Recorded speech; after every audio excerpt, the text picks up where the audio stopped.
Breaking news. భారత supreme court ప్రధాన న్యాయమూర్తిగా నేడు జస్టిస్ సూర్యకాంత్ ప్రమాణం చేయనున్నారు. 53వ సిజేఐగా బాధ్యతలు చేపట్టనున్నారు.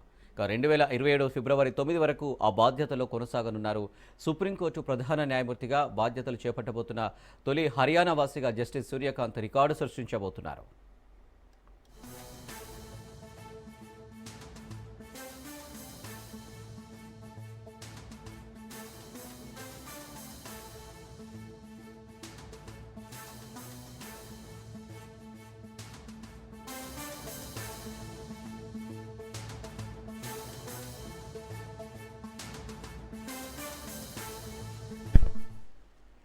జస్టిస్ సూర్యకాంత్ 1962 ఫిబ్రవరి 10న హర్యానాలోని హిసార్ జిల్లాకు చెందిన ఒక సాధారణ రైతు కుటుంబంలో జన్మించారు.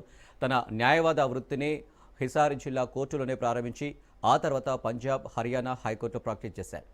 అంచెలంచెలుగా ఎదుగుతూ 2018లో హిమాచల్ ప్రదేశ్ హైకోర్టు ప్రధాన న్యాయమూర్తిగా నియమితులయ్యారు. అక్కడి నుంచి సుప్రీంకోర్టు న్యాయమూర్తిగా పదోన్నతి పొందారు. రాజ్యాంగపరమైన అంశాలు, పౌర స్వేచ్ఛ, ఎన్నికల సంస్కరణలు, లింగ సమానత్వం వంటి అనేక కీలక కేసుల విచారణలో ఆయన తనదైన ముద్ర వేశారు.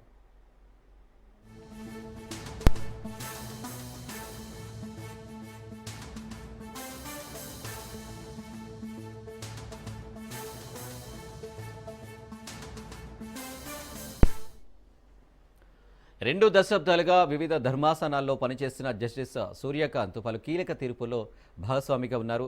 ఆర్టికల్ 370 రద్దుపై తీర్పిచ్చిన ధర్మాసనంలో ఆయన ఉన్నారు. దీంతో పాటు వాక్ స్వాతంత్ర్యం, అవినీతి, బీహార్ ఓటర్ల జాబితా, పర్యావరణం, లింగ సమానత్వం వంటి అంశాల్లో ఆయన కీలక తీర్పులను వెలువరించారు.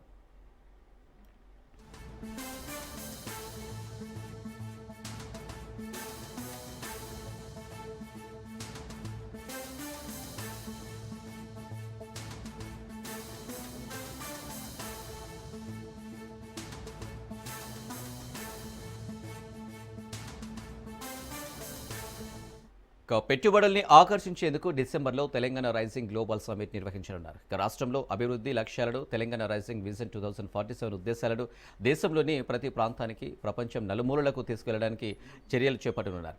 భారత్ ఫ్యూచర్ సిటీలో నార్త్ ఈస్ట్ అనుబంధ భవన సముదాయం నిర్మాణానికి అవసరమైన స్థలాన్ని ఉచితంగా కేటాయిస్తామని ముఖ్యమంత్రి రేవంత్ రెడ్డి ప్రకటించారు. ఈ అనుబంధ కేంద్రంలో ప్రతి ఈశాన్య రాష్ట్రం తన సొంత భవనాన్ని నిర్మించుకోవడానికి ప్రభుత్వం అన్ని విధాలుగా సహకరిస్తుందన్నారు. సో ఇది మెయిన్ ఎంట్రన్స్ ఇదే కంటిన్యూ అవుతుంది సార్. ఇక్కడ మనకు ఆ రోజు వారు డిస్క్రాఫ్ట్ వైపు నుంచి చూపించిన టన్నెల్ ఇవన్నీ కూడా దీనికంటే బెటర్గా అంటే ఎలివేషన్ వాళ్ళ ఐడియా ఉంటుంది. ఇంకొక 2 మీటర్స్ ఒక బేస్ తీసుకుని వర్క్ ఈ రోజుతో అయిపోతుంది.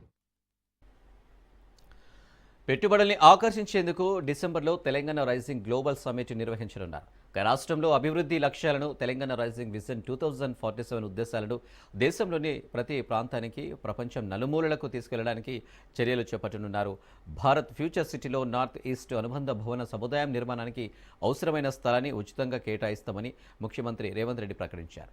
ఈ అనుబంధ కేంద్రంలో ప్రతి ఈశాన్య రాష్ట్రం తన సొంత భవనాన్ని నిర్మించుకోవడానికి ప్రభుత్వం అన్ని విధాలుగా సహకరిస్తుందన్నారు.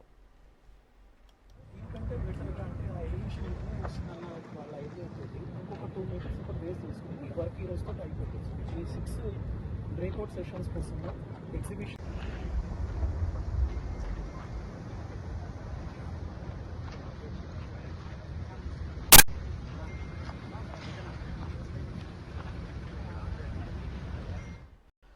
తెలంగాణ స్పీకర్ గడ్డం ప్రసాద్ కుమార్ కు ఖైరతాబాద్ ఎమ్మెల్యే దానం నాగేందర్ లేఖ రాశారు. ఎమ్మెల్యేల అనర్హత పిటిషన్కు సంబంధించి తనకు ఇచ్చిన నోటీసుకు సమాధానం తెలిపేందుకు మరింత గడువు కావాలని కోరారు. ఇప్పటికే 2 సార్లు దానం నాగేందర్కు స్పీకర్ నోటీసులు ఇచ్చారు. బీఆర్ఎస్ నుంచి కాంగ్రెస్లోకి చేరారని ఆరోపణలు ఎదుర్కొంటున్న 10 మంది ఎమ్మెల్యేలకు స్పీకర్ గతంలో నోటీసులు జారీ చేయగా సమాధానం ఇచ్చిన 8 మందిపై విచారణ జరిగింది. దానం నాగేందర్, కడియం శ్రీహరి మాత్రం నోటీసులపై స్పందించేందుకు మరింత గడువు కావాలని కోరుతున్నారు.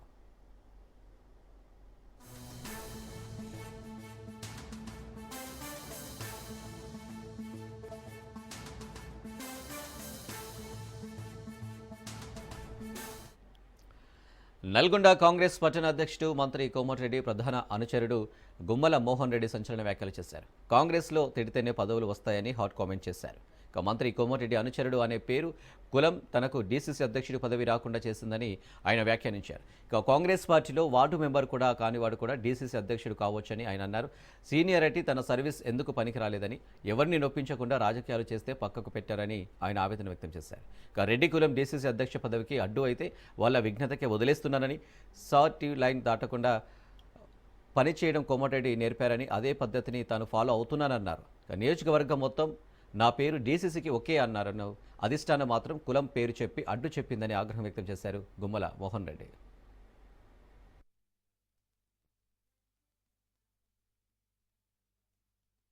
నల్గొండ కాన్స్టిట్యున్సీలో 100% నా పేరు చెప్పారు. పక్కన నకరికల్లో నా పేరు చెప్పారు, మిర్యాలలో అని చెప్పారు, దేవరకొండ చెప్పారు, మునుగోడు చెప్పారు, సాగర్లో అయితే బహిరంగంగా చెప్పాడు. ఒక యువజన కాంగ్రెస్ మిత్రుడు ఉండే వాళ్ళు చెప్పారు నాకు. ఉమ్మలమోహన్ అయితే మంచికైనా చెడుగా నల్గొండ హెడ్ క్వార్టర్ పనిచేస్తాడు, ఆయనకు అనుభవం ఉంది. కోమటిరెడ్డి వెంకట గారు మంత్రి అనుచరుడుగా పేరు ఉంది కాబట్టి ఇక్కడ ఉన్నటువంటి హాస్పిటల్ వాళ్ళు కానీ అధికారులు కానీ ఈజీగా అర్థమైతే వాళ్ళు బహిరంగంగా చెప్పడం జరిగింది. ఇంతమంది చెప్పినా గానీ మళ్ళా ఇంత చెప్పుకున్న కులం అంటారు. నేను మీ అందరికి పెద్ద లీడర్లందరికీ ఒకటి చెప్తున్నా, ప్రజాప్రాయ సేకరణ లేకుంటే మీరు చేసి ఉంటే బాగుండేదేమో నా అభిప్రాయం చెప్తున్నా. నాలాగా వేరే జిల్లాలో కూడా అడిగిన ఉంటారు, నాలాగా తెలంగాణ రాష్ట్రంలో మొత్తం డీసీ బ్యాండ్ పార్టీ కూడా కష్టపడాలనేటువంటి ఉంటారు. వాళ్ళందరూ నిరుత్సాహపడకుండా ఉండాలంటే మీరు ఒకసారి ఆలోచించి వాళ్ళకు కూడా అందరూ న్యాయం చేసే విధంగా మీరు తీసుకోవాలని చెబుతున్నా. మంత్రివర్యులు కోమటిరెడ్డి వెంకట గారు తలుచుకుంటే నాకు 1.5 year కింద నాకు కార్పొరేషన్ డిక్లేర్ చేయడం జరిగింది. అందరి సమక్షంలో దాదాపు 2-3-4 వేల మంది సమక్షంలో పార్లమెంట్ ఎలక్షన్ చేయడం జరిగింది. 1.5 year అయింది. నా తర్వాత ఒక 20 మంది కార్పొరేషన్ పదవులు వచ్చినాయి. నేనేం బాధపడతలేదు. కానీ నాకు కార్పొరేషన్ కంటే రాష్ట్ర కాంగ్రెస్ ఉపాధ్యక్షుడు కంటే జిల్లా కాంగ్రెస్ పార్టీ చేసినట్టయితే నాకు ఒక విజన్ ఉండే. కాంగ్రెస్ పార్టీకి బూత్ స్థాయి నుంచి కనుక బలోపేతం చేస్తే మనం బిఎల్ఏ బూత్ లెవెల్ ఆఫీసర్ ఉంటారు, మనం బూత్ లెవెల్ మనం ఏజెంట్ పెట్టుకొని బిఎల్ఏ ఏజెంట్ పెట్టుకుని బూత్ లెవెల్ ఏజెంట్ పెట్టుకొని అలాగే బిఎల్ఓ బూత్ లెవెల్ ఆఫీసర్ కి అటాచ్ చేసుకొని ఈ ఓటు చోరీ కార్యక్రమం తీసుకుంటారు రాహుల్ గాంధీ గారు. ఆ ఓటు చోరీ కార్యక్రమం ఎక్కడ జరుగుతుందంటే బూత్ లెవెల్ జరుగుతుంది. నల్గొండ కాన్స్టిట్యున్సీలో ఎన్నికల సమయం నుండి బీసీలకు 42% రిజర్వేషన్లు ఇస్తామని పదే పదే చెప్పి 2 సంవత్సరాల తర్వాత కాంగ్రెస్ ప్రభుత్వం బీసీలను వంచి మోసం చేసిందని ఎంపీ ఆర్ కృష్ణయ్య మండిపడ్డారు. ఇక విద్యానగర్ చౌరస్తాలో, అమర్పేట్ చౌరస్తాలో రాష్ట్ర ప్రభుత్వం విడుదల చేసిన 46 జీవో పత్రులను దగ్ధం చేసి నిరసన వ్యక్తం చేశారు. ఇక ప్రభుత్వం బీసీల ఆగ్రహానికి గురికాక తప్పదని, ఏ క్షణమైనా ఏ నిర్ణయం తీసుకుంటామోనని తీవ్రంగా హెచ్చరించారు. సీఎం రేవంత్ పైన ఆశ ఉండేది కానీ తెలంగాణ బీసీ సమాజం నిరాశ చెందిందన్నారు. ఇక 2 ఏళ్లుగా ఆశ చూపి నోటికాడి బుక్కను లాక్కుంటారా అని మండిపడ్డారు.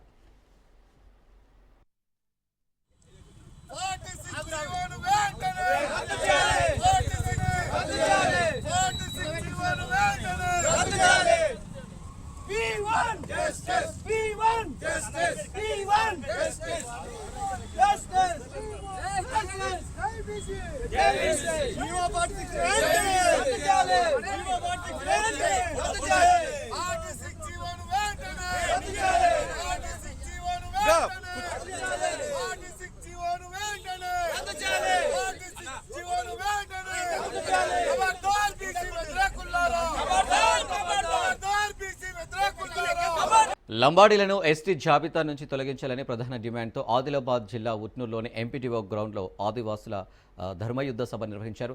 ఆదివాసుల ధర్మయుద్ధ ఆదివాసుల సభకు వేలాది మంది ఆదివాసీ నాయకులు, ఆదివాసులు తరలివచ్చారు. లంబాడాలను ఎస్టీ జాబితా నుండి తొలగించాలని డిమాండ్ చేస్తున్నారు. ఆదివాసీ 9 తెగలు తరలి రావాలని తొడిందెబ్బ పిలుపునిచ్చింది.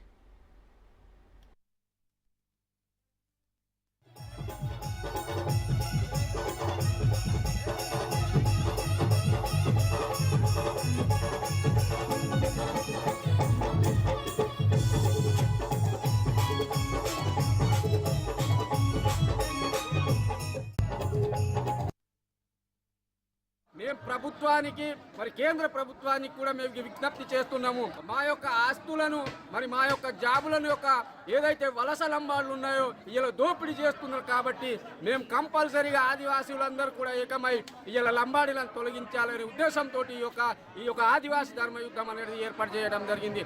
అయ్యా ప్రభుత్వం ఉన్నటువంటి ముఖ్యమంత్రి కానీ కేంద్రంలో ఉన్నటువంటి ప్రధానమంత్రులు కూడా ఏదైతే చట్టబద్ధత లేని లంబాడులను మరి మా యొక్క అన్యాయంగా మమ్మల్ని మా యొక్క లంబాడల జాతులను ఇలా బంజారు ఏదైతే బంజారు జాతి ఉందో ఆ యొక్క బంజారులను మా యొక్క ఎస్టీల జాబితాలో మరి దానికి చట్టబద్ధత లేని వాళ్ళని మా దగ్గర కల్పించడం జరిగింది. కాబట్టి ఈ రోజు మా యొక్క న్యాయమైన డిమాండ్ మావా నాటే మావారాజ్ అనే విధంగా ఈరోజు మరి ఆదివాసీ ధర్మ యుద్ధం పకంగా ఈరోజు మరి తుడుం మోగించడం జరిగింది. కాబట్టి మేము విజ్ఞప్తి చేస్తున్నాం.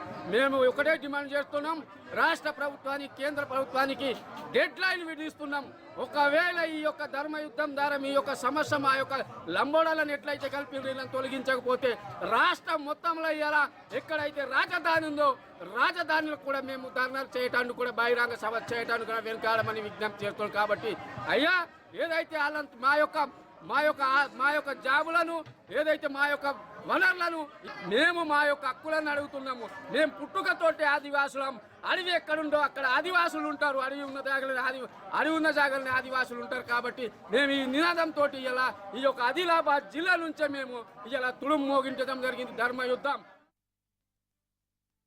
లంబాడీలను ఎస్టీ జాబితా నుంచి తొలగించాలని ఏకైక డిమాండ్ తోటి ఈరోజు భారీ బహిరంగ సభ ఏర్పాటు చేసినాం. 9 తెగల ఆదివాసులు, అక్క చెల్లెలు, అన్నదమ్ములు అందరూ దాదాపుగా 1000 మంది ఈరోజు ఎంపీడో గ్రౌండ్కు ఉట్నూరులో రావడం జరిగింది. కేంద్ర రాష్ట్రం కానీ రాష్ట్ర ప్రభుత్వాన్ని ఒకటే డిమాండ్ చేస్తున్నాం. ఆనాడు ఏదైతే 1976లో దొడ్డిదారిన వలస లంబాడాలు ఎస్టీ జాబితాలోకి వచ్చారు. ఆల్రెడీ మేము సుప్రీంకోర్టులో కేసు వేయడం కూడా జరిగింది. సుప్రీంకోర్టు కూడా మాకు అనుకూలంగానే లంబాడీలు ఎప్పుడు ఎస్టీ జాబితాలో వచ్చారని చెప్పేసి మీ దగ్గర ఏమైనా డాక్యుమెంట్ ఉంటే మాకు పంపాలని చెప్పేసి ఆల్రెడీ నోటీస్ కూడా పంపడం జరిగింది. కానీ ఇక్కడ కేవలం తెలంగాణ రాష్ట్రంలో ఇటు ఛత్తీస్గఢ్ కానీ అటు మహారాష్ట్ర కానీ అలాగే అటు ఒడిశా ప్రాంతం కానీ ఇటు ఆంధ్రప్రదేశ్ కానీ ఇక్కడ ఎస్టీగా చలామణి అవుతున్నారు. కాబట్టి ఇక్కడ 1000 మంది లంబాడీలు ఇలా వలస వచ్చారు. కాబట్టి ఈ గవర్నమెంట్ ని మేము ఒకవేళ మాది గిట ప్రూఫ్ సుప్రీంకోర్టు పంపిస్తే మిమ్మల్ని గవర్నమెంట్ పడగొడతామని చెప్పేసి మేము 1000 ఓటు బ్యాంక్ తోటి మిమ్మల్ని ఇది చేస్తారని చెప్పేసి వాళ్ళు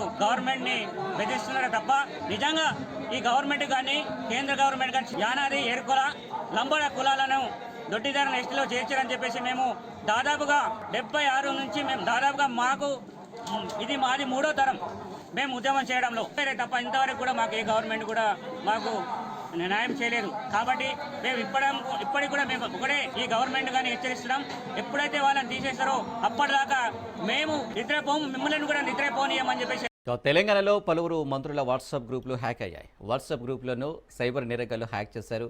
ఎస్బీఐ బ్యాంకు ఆధార్ అప్డేషన్ పేరుతో ఏపీకే ఫైల్స్ షేర్ చేశారు నేరగాళ్లు. ఆధార్ అప్డేషన్స్ చేసుకోవాలని సూచిస్తూ మెసేజ్లు పంపారు. ఏపీకే ఫైల్స్ ఓపెన్ చేయొద్దంటున్నారు సైబర్ నిపుణులు.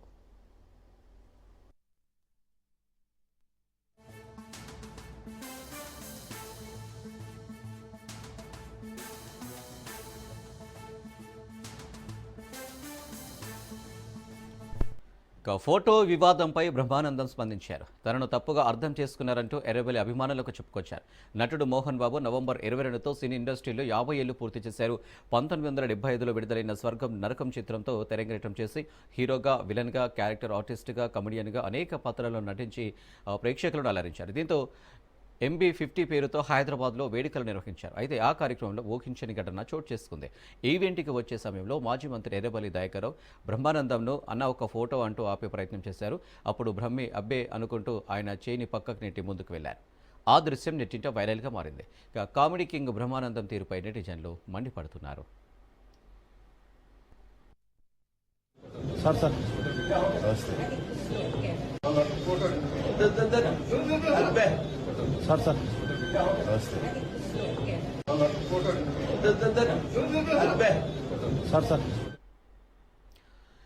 కామెడీ కింగ్ బ్రహ్మానందం ఎక్కడ ఉంటే అక్కడ నవ్వులు పూస్తాయి.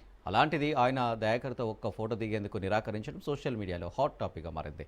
ఎర్రబెల్లి అవుతున్న భ్రమి మాత్రం ఆగకుండా అబ్బే అనుకుంటూ చేయిని పక్కకు తోసేసుకుంటూ ముందుకు వెళ్ళిపోయారు. దీంతో చేసేదేమీ లేక ఎర్రబెల్లి దయాకర్రావు అక్కడ నుంచి వెళ్ళిపోయారు.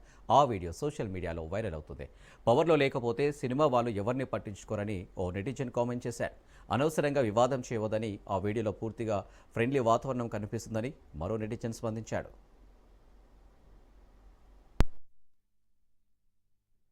అందరికీ నమస్కారం. ఇవాళ పొద్దున్నే నిద్ర లేవగానే ఒక వీడియో చూసుకుని నవ్వుకున్నాను. నేను నిన్న మోహన్ బాబు గారి ఫంక్షన్కి వెళ్ళేటప్పుడు లేట్ అయిందని కొంచెం హడావుడిగా వెళ్తున్నాను. అంతలోకే దయాన్ని ఎదురయ్యాడు. ఏదో పిచ్చపాటి మాట్లాడుకున్న తర్వాత రాన్న ఫోటో తీసుకుందాం అంటే వద్దండి ఫోటో వద్దే అని చెప్పేసి నేను చకచక లోపలికి వెళ్ళిపోయాను. అది చాలా మంది మిత్రులు కొంచెం అపార్థం చేసుకున్నట్టు. దయాకర్ గారితో నాకు 30 ఏళ్ల సంబంధం ఉంది. మంచి మిత్రులం. నేనంటే ఎంతో అభిమానంగా ప్రేమగా చూస్తుంటారు. మేము కూడా ఎంతో మాట్లాడుకుంటాం, ఫ్యామిలీ ఫ్రెండ్స్లా ఉంటాం.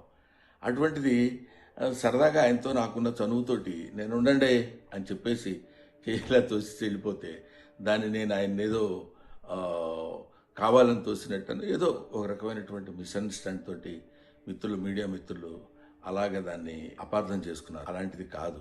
ఆ తర్వాత కూడా ఫంక్షన్లో నేను ఆయన చాలాసేపు మాట్లాడుకున్నాం, అంతకుముందు మాట్లాడుకున్నాం, ఫంక్షన్ అయిపోయిన తర్వాత కూడా మేము మాట్లాడుకున్నాం. కానీ ఇది పొద్దునే చూడగానే ఆయన నేను చూసుకొని నవ్వుకున్నాం కూడా. ఇది చూడడానికి మిత్రమా ఇట్లాగా అనుకున్నారు అన్న, ఇట్లా దీన్ని మిస్అండర్స్టాండ్ చేసుకున్నారని ఆయన అంటే నేను కూడా ఎంతో అయ్యో ఇదేంటి ఇలా జరిగిందని, ఆయన్ని ఎక్కడ అపార్థం చేసుకుంటారో అని, అలాంటిది కాదు అని చెప్పడానికి, క్లారిటీ ఇవ్వడానికి మాత్రం మీ అందరికీ ఫోన్ చేసి చెప్తున్నాను. దయచేసి అలాంటిది ఏం లేదు, మిస్అండర్స్టాండ్ చేసుకోవద్దు. ఇన్ని సంవత్సరాలుగా ఆయనకి మాకున్న అనుబంధంతో మేము ఇద్దరం సరదాగా అలా మాట్లాడుకున్నాం తప్ప వేరే విధంగా కాదు.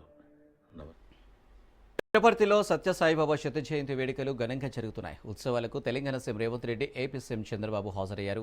బాబా సేవల్ని తెలుగు రాష్ట్రాల సీఎంలు కొనియాడారు. సత్యసాయిబాబా ఒక లక్ష్యం కోసం అవతరించారన్నారు. కోట్ల మంది జీవితాలను ప్రభావితం చేశారన్నారు. సత్యం, ధర్మం, అహింస, శాంతితో కొత్త అధ్యాయానికి సత్యసాయిబాబా శ్రీకారం చుట్టారన్నారు.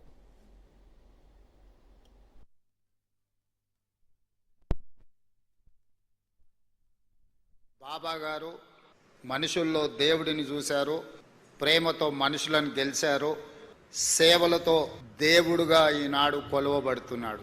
మానవులను ప్రేమించాలి, ప్రేమనే గొప్పది, ప్రేమ ద్వారా ఏమైనా సాధించవచ్చు అని చెప్పి బాబా గారు నిరూపించారు. వారు ఉన్నా, వారు మన మధ్యలో లేకపోయినా, వారి భావన, వారి ఆలోచన, వారిచ్చిన స్ఫూర్తి ఈనాడు ఈ శత జయంతి ఉత్సవాలలో నిర్వాహకుల అందరిలోనూ కనిపిస్తుంది. ఈనాడు వారి గురించి మాట్లాడుకోవాలన్నా, వారి సేవలను స్మరించుకోవాలన్నా, ప్రభుత్వాలు కూడా కొన్ని సందర్భంలో చేయలేని పనులను బాబా గారు, బాబా ట్రస్ట్ ప్రజలకు సేవలను అందించడం జరిగింది. అందులో ముఖ్యంగా కేజీ టు పీజీ ప్రతివాడికి విద్యను అందించాలి, ప్రతివాడు చదువుకోవడం ద్వారా జీవితంలో రాణించగలుగుతాడు నమ్మి ప్రభుత్వాలతో పోటీపడి కేజీ నుంచి పీజీ వరకు పేదలకు ఉచితంగా విద్యను అందించడం ద్వారా వేలాది లక్షలాది మంది యొక్క జీవితాలలో వెలుగులను బాబా గారు నింపగలిగినారు. అదేవిధంగా వైద్యం, ప్రభుత్వాలు అందించిన పేదలకు వైద్యం సరిపోనప్పుడు బాబా గారు చివరి దశలో ఉన్న వాళ్ళను, మరణం తప్ప మాకు ప్రత్యామ్నాయం లేదు అనుకున్న వాళ్ళను లక్షలాది మందిని బ్రతికించడం ద్వారా ప్రాణమిచ్చే దేవుడితో సమానంగా వాళ్ళని బ్రతికించి ప్రజలలో దేవుడుగా ఈనాడు కొలవబడుతున్నాడు బాబా. అదేవిధంగా ముఖ్యంగా పాలమూరు లాంటి వలస జిల్లాలు, కరువు కాటకాలతో కునారిల్లుతున్న అనంతపూర్ లాంటి ప్రాంతాలకు ఆనాడు చంద్రబాబు నాయుడు గారు ముఖ్యమంత్రి ఉన్న ప్రభుత్వాలే తాగునీటిని ఏర్పాటు చేయలేని సందర్భంలో బాబా ట్రస్ట్ ద్వారా నా సొంత జిల్లా అయిన పాలమూరులో ప్రజల యొక్క దాహార్తిని తీర్చడమే కాదు, ఈ పుట్టపర్తి ప్రాంతం ఉన్న అనంతపూర్ జిల్లాకు కూడా ప్రత్యేకంగా తాగునీటి వసతులను ఏర్పాటు చేయడమే కాకుండా తెలంగాణ, ఆంధ్రప్రదేశ్ ప్రాంతాలే కాదు, తమిళనాడు కూడా తాగునీటి సమస్యను పరిష్కరించడానికి బాబా తన సేవలను విస్తృతపరిచి ఈనాడు వారు మనందరి మనసుల్లో దేవుడుగా శాశ్వతమైన స్థానాన్ని ఏర్పాటు చేసుకున్నారు. 1926 నవంబర్ 23 సరిగ్గా ఇదే రోజు 100 ఏళ్ల క్రితం భగవాన్ శ్రీ సత్యసాయి ఈ పుణ్యభూమి పుట్టపర్తిపై ఒక లక్ష్యం కోసం అవతరించారు, ఒక పర్పస్ కోసం అవతరించారు. ఈ పవిత్ర నేలపై 86 ఏళ్లు తన జీవన ప్రమాణాన్ని సాగించి ప్రపంచానికి భగవాన్ సాయి సిద్ధాంతాన్ని అందించారు, జ్ఞానాన్ని బోధించారు, సన్మార్గాన్ని చూపించారు. సమాజ సేవ, అసాధారణ శక్తులు, సమస్యకు పరిష్కారం, ఆధ్యాత్మిక భావన, ప్రశాంత జీవనం, ముక్తి మార్గంతో శ్రీ సత్యసాయి కోట్ల మంది జీవితాలను ప్రభావితం చేశారు. 8 ఏళ్ల వయస్సు నుంచే ప్రార్థనలు, పాటలు, భజనలు కీర్తనలతో దైవ చింతన కలిగి మిగిలిన పిల్లల కంటే బాబా భిన్నంగా ఉండేవారు. 1940 మే 23న అప్పుడు సత్యసాయి వయసు కేవలం 14 ఏళ్లు. ఆ వయసులోనే సత్యనారాయణ రాజుగా తన పూర్వాసరాన్ని వదులుకుని సత్యసాయిగా సాక్షాత్కరించారు. ఎందుకు నేను ఈ మాట వాడుతున్నారంటే ఆయన ఒక పర్పస్ కోసం ఈ భూమి మీదకి వచ్చాడు. అది వచ్చింది కూడా పుట్టపర్తి. ఇక్కడే మీరు చూస్తే ఆయన ఇక్కడ పుట్టారంటే ఎప్పుడు కూడా దేవుళ్ళు అవతారం ఎత్తినప్పుడు ఎక్కడో ఇక్కడ అవతరిస్తారు. అలాంటి సత్యసాయిబాబా గారు ఈ పవిత్రమైన భూమిని ఎంపిక చేసుకున్నారని చెప్పి కూడా నేను మీకు తెలియజేస్తాను.